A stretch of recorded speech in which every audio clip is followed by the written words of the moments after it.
Hello, everybody, and welcome back to the Whiskey Jedi podcast. My name is Jake Lynn, and yes, I am the Whiskey Jedi. If this is the first time you've been joining me, first of all, thank you very much. And you got it right. We are called the Whiskey Jedi for a reason. I am the Whiskey Jedi, and there's a couple reasons why. One, I absolutely love Star Wars. If you've joined me before, if you've followed me on other podcasts, you know my length of love for Star Wars. I adore this franchise of Star Wars, and I can talk about it on a daily, at a constant, and that's exactly why I do this show. And the other part of this is that I have a love for whiskey, and it's very recent, but I have become very fond of whiskey and trying different whiskeys and talking about different whiskeys, and I have combined the two in an unlikely scenario here, and I am on an episode here that I'm very excited about.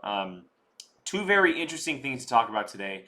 One of them is Star Wars has become very rumor-filled the last couple weeks. There's been a lot of rumors popping up for Disney Plus and a lot of projects that have been happening.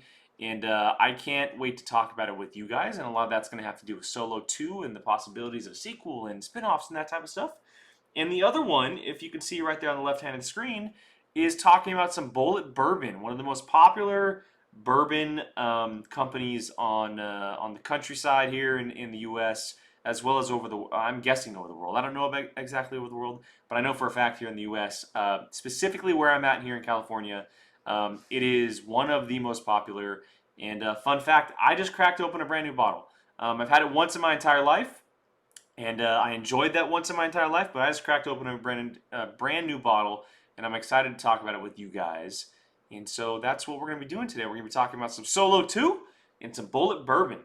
So before we get going, we're going to do a little bit of a breakdown here of the whiskey as I show you the bottle and what the glass looks like. So we're talking about Solo today, obviously. And, I felt it was only right to pull out my glass that has Han and Chewie on it from A New Hope there. One of the most epic images you'll see from that movie imprinted on my glass, which I'm very, very excited about.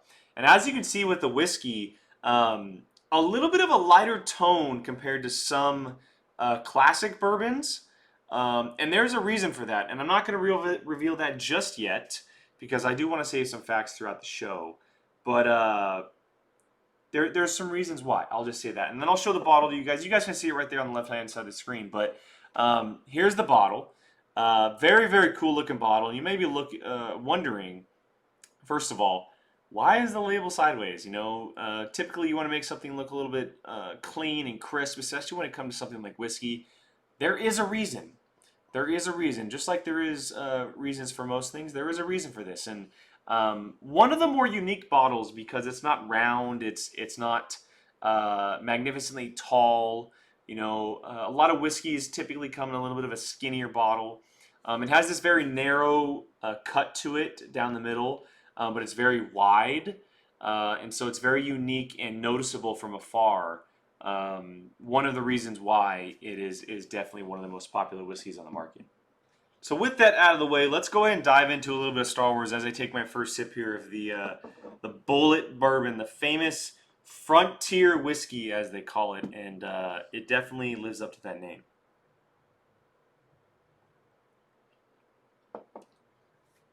So as I mentioned, Star Wars, the rumor mill, as it's known by the movie audience, it's been wild. It's been wild the last couple weeks. And this actually was going on when I shot my last episode, but I was so dedicated to shooting an episode that was focused on the women of Star Wars. I wasn't sure if I was going to get to this or not. I really wasn't. I wanted to make sure that that last week's episode was shot and in the books and everything. And luckily, the door was left open for this one. I'm very excited to get to this and have a little fun talking this stuff today. And it's interesting because it comes in a lot of different angles. And I don't expect this episode to go too long today because there's not a whole lot to talk about. But it's just something that I want to talk about. And, Solo, A Star Wars Story is a very interesting film, right? It actually has one of the better, I'm not going to say one of the better, obviously. It has a mid-pack score on Rotten Tomatoes. It clearly made the less money of the bunch with not just the sequel movies with the Disney era, but just the movies in general. there's a lot of reasons why. There's a lot of reasons why. A botched marketing is the highlight of most of those. But since then, this film has become very cult-ish. There's a big cult following to this movie since its release a few years ago, mainly because of its edition on Disney Plus and Netflix before that. A lot of fans have come around to this movie in the last couple years, and it continues to be talked about. And that is highlighted by the hashtag Make Solo 2 Happen movement by the Resistance broadcast and the crew over at StarWarsNewsNet.com. Or .net. Let me double check this real quick. .com. The Resistance broadcast is one of my go-to Star Wars podcasts. I love listening to John Lacey and James every week, twice a week, in fact. They're incredible. They just have a lot of fun, and I really, they really inspire me a lot of the times to do what I do here with the Whiskey Jedi podcast. And hopefully one day I'll get to talk to them individually and as a group. I'd love to talk to them about Star Wars and just stuff in general. But since the movie came out, they started a movement called Make Solo 2 Happen. And on May 25th, the year after the movie came out, they celebrated the film with the hashtag, and it blew up. It was trending all over the world. This year they did it again. It was trending again, and it got even bigger. It was massive, and you can tell that the movement is there for Solo. Not just that movie, but possible sequel stories, spin-off stories, whatever it may be. And that could possibly be coming to fruition. So the first part of this is the Solo sequel, right? The direct sequel, if you will. Of course, there's story ideas for spin-offs, and I'll get to one of those. But the main part of this is that, and let me get the date correct here, July 28th. So by the time this episode comes out, it is a week. So we have 8 days until this article and this news piece was announced. And this is just a rumor. Nothing is official at this point. But there is a rumor floating around that, and I'll make sure I add this too. It's from Star Wars Unity, who is very involved in the space, not just with the news, but also rumors as well. That there could possibly be a sequel to Solo in the making. Disney could possibly be developing something here for a Solo sequel series. And let me read a little bit of a quote from them just to get it correct here. And this is directly from their article here. In the year following that release, Solo has become a real cult favorite, with fans demanding a continuation using the Make Solo 2 Happen hashtag. And Star Wars Newsnet, who I'm getting this from at the moment, made sure to correct them that it's a movement, not a hashtag, like everybody would. But their article goes on to say that Disney may be in the idea of making and developing a possible direct sequel to this story on Disney Plus and making it a series, not a movie, which would in fact follow the concluding events to the movie with Han and Chewie going off to Tatooine to work for Jabba the Hutt, which is quite interesting. That is very, very interesting there. Whether that happens or not, I'm not 100% sure, obviously. But that story idea is very interesting. Han and Chewie, we know, worked for Jabba at one point or the other because of their conversation and relationship, and not just in New Hope, but also the final events of The Empire Strikes Back, and then the beginning of Return of the Jedi. So that story is clearly there. Like, how do you tell that story, the time gap, whatever it may be, I'm not sure. But there's a possibility there. There really is a possibility there. And I want to see it personally. I'm a big fan of Solo, and I've been a fan from it the second I walked out of the theater. I remember going to see the movie, hearing the reviews about it, but walking out and saying to myself, that is what Star Wars is all about. It is about the fun and the adventure and sometimes the quirkiness and the gunslinger mentality. And in a time where, the Star Wars community was so torn over things that were happening with the sequel trilogy, because The Last Jedi had just come out a few months earlier, this movie was overlooked by many But for those who enjoyed it and understood it, it was a breath of fresh air. And that's what I got from it personally. And I would love to see some kind of continuation, whether that is them working for Jabba or them doing something completely different. Alden Ehrenreich crushed it as Han Solo. I get it. You may not like him as your Han Solo, but guess what? That's not your Han Solo. Plain and simple. It is not your Han Solo. Alden Ehrenreich's Han Solo is a different Han Solo, and everyone needs to understand that. Plain and simple. I get it. You can argue it. You can do whatever you want, but he is a different Han Solo. That is the last time I will say that on this episode. I promise. So, a Solo 2 sequel series. I dig it. Would I much rather have a movie? Of course.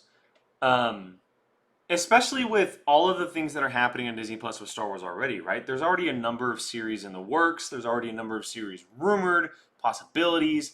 I want to see Disney Plus and Star Wars tell the stories of different characters we don't know, like a Dr. Aphra. That's the one that I want to see so much. And I think that Solo could live on the big screen. But if Disney doesn't think that's possible, I'm okay with it being a series if they do in fact go that route. It just depends on the series that they want to tell and how many episodes they want to do, if it's one season, what kind of story they want to tell, the characters involved, whatever it may be. I'm all for Solo 2 no matter what. No matter what it is, I think it's a brilliant idea. I think it would be smart on Disney to do so, and I look forward to possibly seeing that in the future. For you audio listeners, I'm about to take a sip of my whiskey here.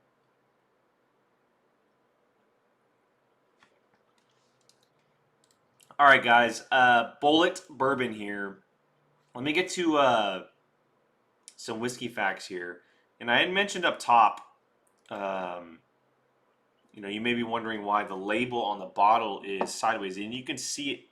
God, the way the camera is. You can see it right there on the corner, on the left side of the screen. But I'll pull it up here. It's a little bit more slanted than the actual bottle itself. And the reason why is because Bulleit Bourbon has actually been around since 1860. It's been around for a very, very, very long time. And it's a straight Kentucky bourbon with a little bit of a twist, and I'll get to that here in a second. But the bottle itself and the label, the reason why it's slanted is because when it was originally made back in 1860, in that time era, it allowed them to make the font and the logo bigger on the bottle. Just straight across or any kind of variation of it that was normal didn't allow them to do so back in the day. Now, I imagine back in 1860, it was probably much more slanted than it is now. If you look at the image right here, and I finally got my pointing correctly, if I can just get my finger right, it doesn't look that slanted, right? It's kind of a much more of just a slight diagonal, I caught myself, thankfully. Diagonal movement for the label, but it's not actually really that crooked. So I imagine over the years, it's probably been adjusted to not make it look so extreme. But that's the reason why. Back then, they needed this as much space as possible to show their label, show their brand, and slanting the sticker or the covering allowed them to do so, which is a cool little fact there. As far as the taste of this bourbon, it's very sharp. It's a very sharp bourbon. Out of all of the whiskeys I've had on the show so far, it definitely has. It's the one that definitely has the most kick. If you're not a fan of strong whiskey, it probably won't be for you, and there's a reason why. It's as close to a rye whiskey as you will ever get that isn't called rye. It's heavy percentage of mixture puts it as close to that type of whiskey than anything else. And if you know rye whiskey, you know that they're very sharp. They're a very, very sharp type of whiskey. And I have some notes here that I want to make sure I read. Just again, as I mentioned last week, I jot down my thoughts when I'm preparing for this. And sometimes because I typically like to do writing, I was a writer. I wrote on a website for a while. It always comes out a little bit better for me sometimes. So This is what I wrote, and it's a little bit of a mixture of some other stuff that I've caught up on as well. Tingling sensation. It ripples through your mouth. And compared to other bourbon whiskeys, the impact is very sharp and tangy. The tangy is the good word there. It's a really tangy flavor, but like I said, it's a sharp, aggressive flavor that will definitely hit you if you don't experience stuff like this before. It's not your typical bourbon, like I said. It is definitely not your typical bourbon. It's as close to a rye as you will get, and the official math to this, it's 2/3 corn and 1/3 rye. And as far as what this website here is telling me, as I did some research, the amount of rye is more than any other bourbon mash bill, and it's responsible for the spirit's unique flavor. And so, if you have not tried bourbon or Bulleit bourbon, excuse me, and you're a fan of other typical bourbons, this one is going to hit you a little bit harder. And so, I definitely advise you that if you do try this, which I recommend because once you get used to the flavor palette and just the taste of it in general, it's actually a very enjoyable whiskey because it is so unique compared to other bourbons.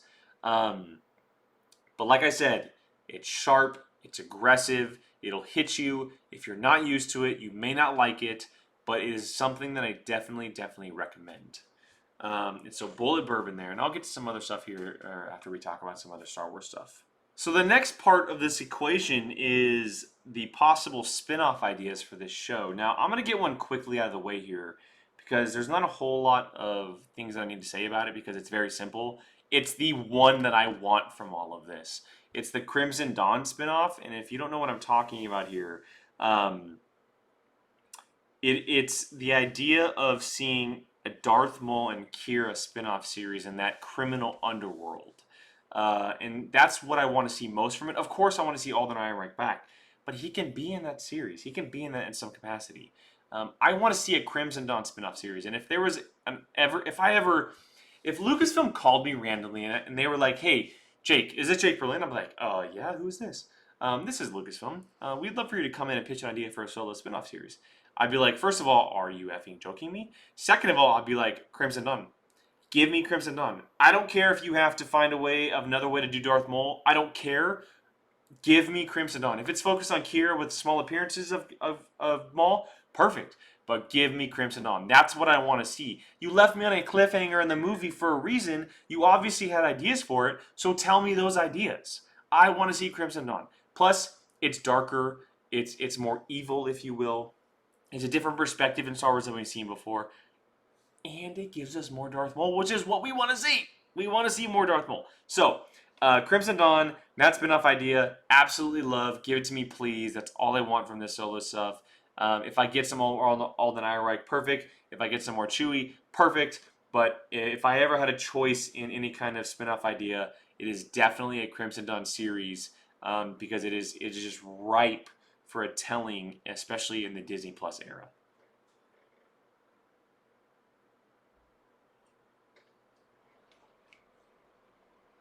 Oh man, that is like I said, if you're not used to it, it definitely hits you. And I'm pretty used to multiple different types of whiskey. You know, I mean, I do this show every week, or I was, and I took a month off, and then I'm back at it. Doesn't mean I stopped drinking the whiskey. So I'm able to kind of understand the flavors, and they don't hit me as hard. But Bulleit, it lives up to its name. It hits you like a bullet sometimes. And so I definitely recommend you guys checking this out if you've never tried Bulleit. And another fact that I want to throw at you guys before I get into the last part here is that where I live, like I mentioned earlier in the stream or the show, California is the largest consumption of this bourbon, which makes sense.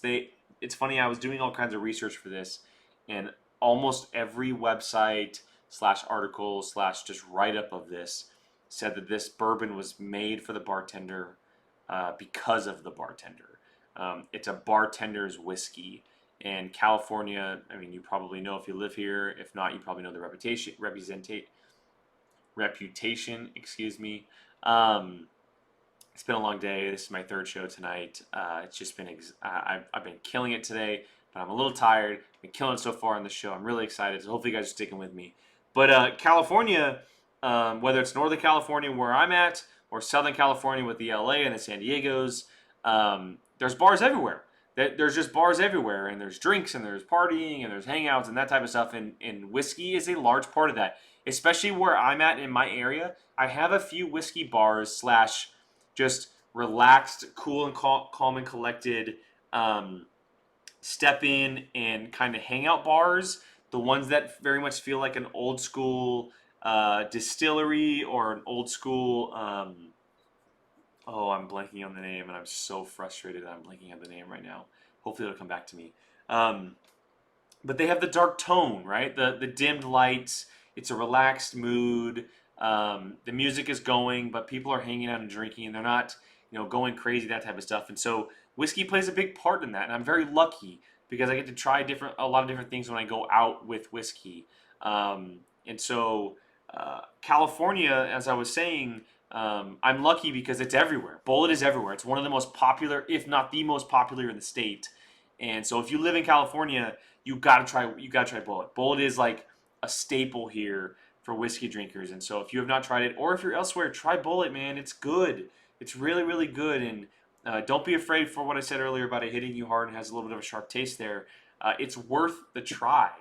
Whether it's just a small little piece of it or a bottle in itself, I cannot recommend Bulleit enough. So I'll get back to it here after the last Star Wars topic, but I wanted to make sure I shared that because it's something that's not talked about enough in whiskey, I think. And I know that whiskey connoisseurs talk about it, but when you talk about people who go out and try whiskey, they don't talk about Bulleit enough. So I gotta give its credit where it's due.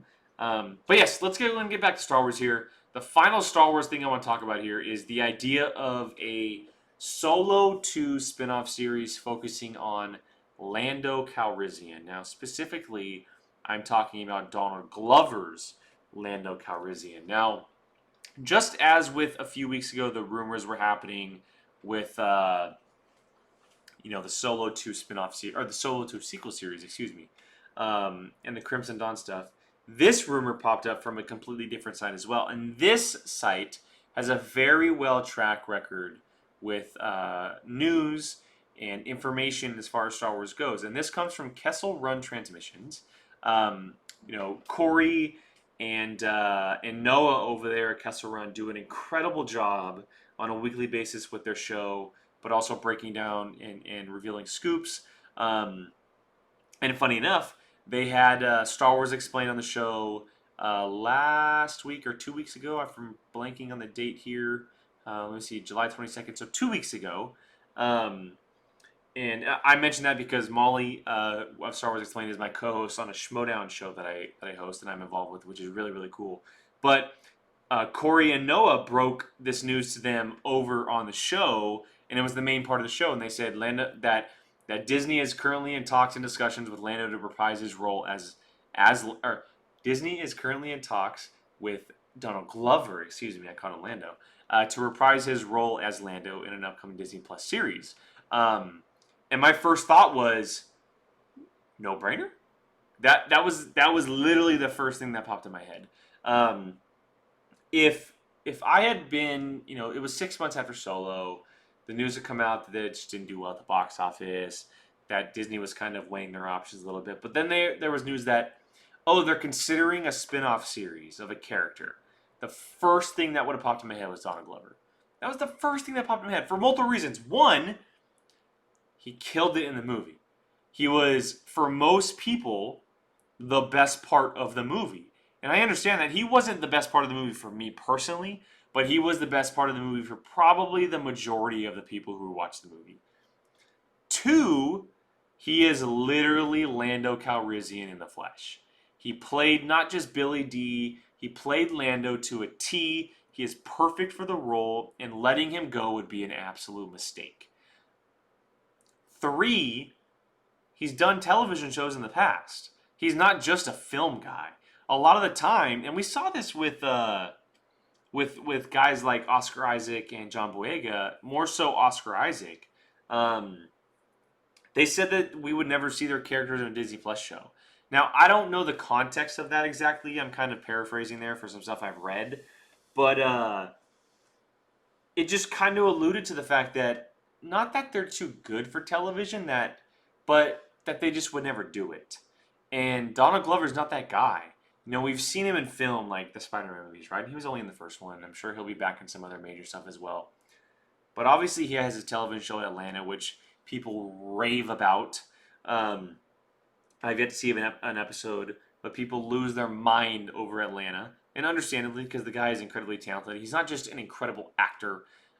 He writes, he sings, he raps, he does all that stuff. On multiple different mediums at multiple different times, and so kudos to him. But he is Lando. He embodied the character for what we wanted and expected from him in the movie.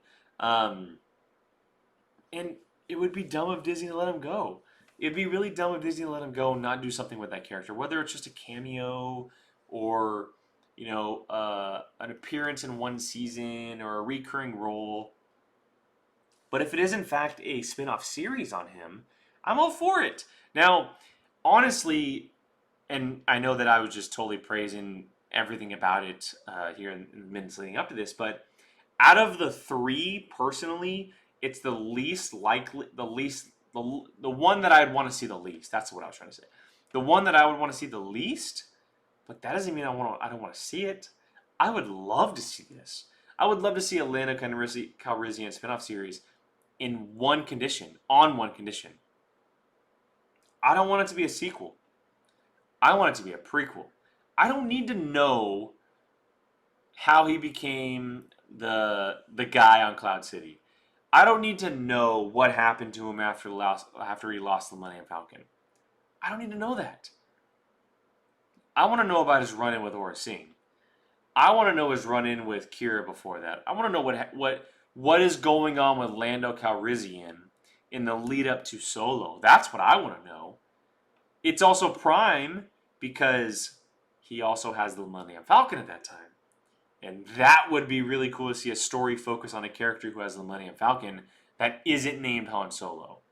And so that's kind of the one caveat / condition that I have for this, is that if this does happen, I would much rather it be a prequel to Solo, or just not even a prequel, just it's set in the times before Solo.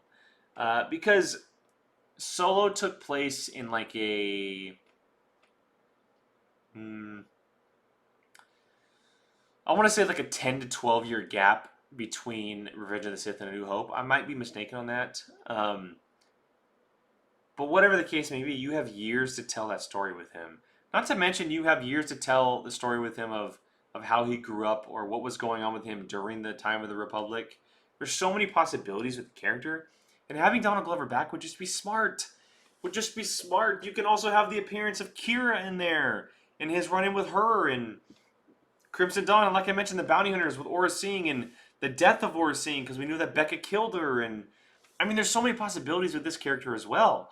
And it goes back to what I was saying earlier about the fact that, Solo and its sequel possibilities and spin-off possibilities, they're just ripe.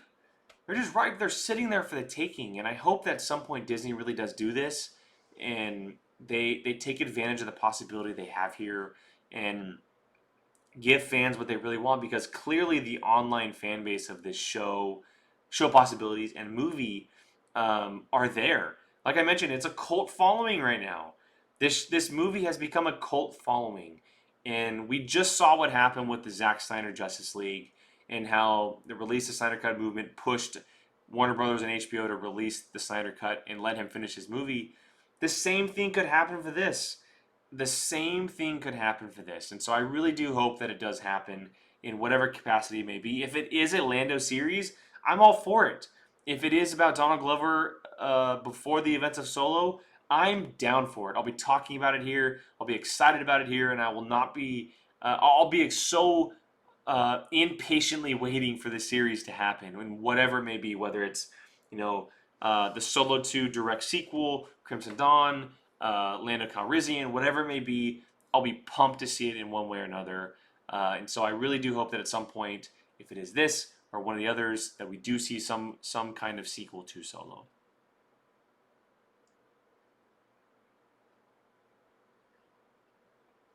All right, ladies and gentlemen. Again, Bulleit Bourbon here, as they call it here on the bottle, the Frontier Whiskey. I know you can't see it there on the left-hand side of the screen, but it says Frontier Whiskey right there up front. 1860, been around since then, and it's just an historic bottle of whiskey. I didn't read anything from the bottle this time, as I usually do, and I'll just read a couple things here.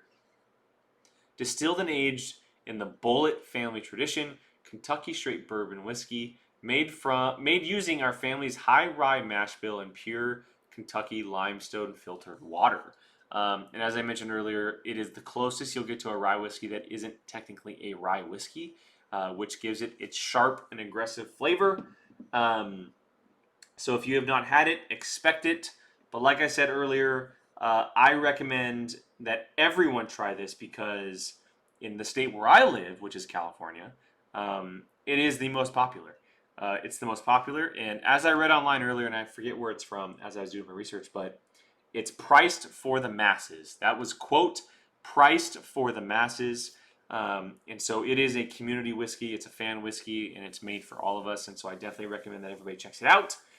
As far as Star Wars goes, make sure you guys are commenting along with me and letting me know your thoughts on the stuff that I discussed here on the show. Not just that, but I would love to get your guys' ideas and perspectives on stuff that you'd want me to talk about. I do this show every week, and for the most part, it's just for myself. I love talking Star Wars and drinking whiskey, and the two of them, for me, together go so well. And I just love doing it. And so if you guys have a topic that you'd love for me to discuss or touch on, shoot me a comment. Shoot me a DM on Twitter, which you can find below at Qui-Gon Jake. You can also find me on Instagram with the same name as well. This show itself lives every Wednesday here, Whiskey Wednesdays on the channel, Whiskey Jedi here on YouTube. But we are also on audio, guys, so Apple, Spotify, Anchor, Google. It lives everywhere. Everywhere you find your podcast, you can find us. And so I thank you all for that. If you're downloading my audio formats, I can't thank you enough. If you're not downloading my audio formats, that's okay. But if you can do me a solid and just go over there and subscribe, maybe leave a rate for me. It's funny, the way that these algorithms work, they really, really rely on rating and liking. YouTube is liking, audio is rating.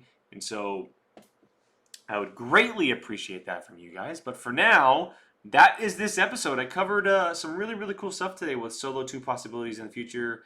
And I have no doubt that I'll be talking about it again in the future. But again, some Bulleit Bourbon for you. The Kentucky bourbon whiskey that is the closest and sharpest to the rye whiskey that you'll ever get. I'll finish off my glass before I finish the show here real quick.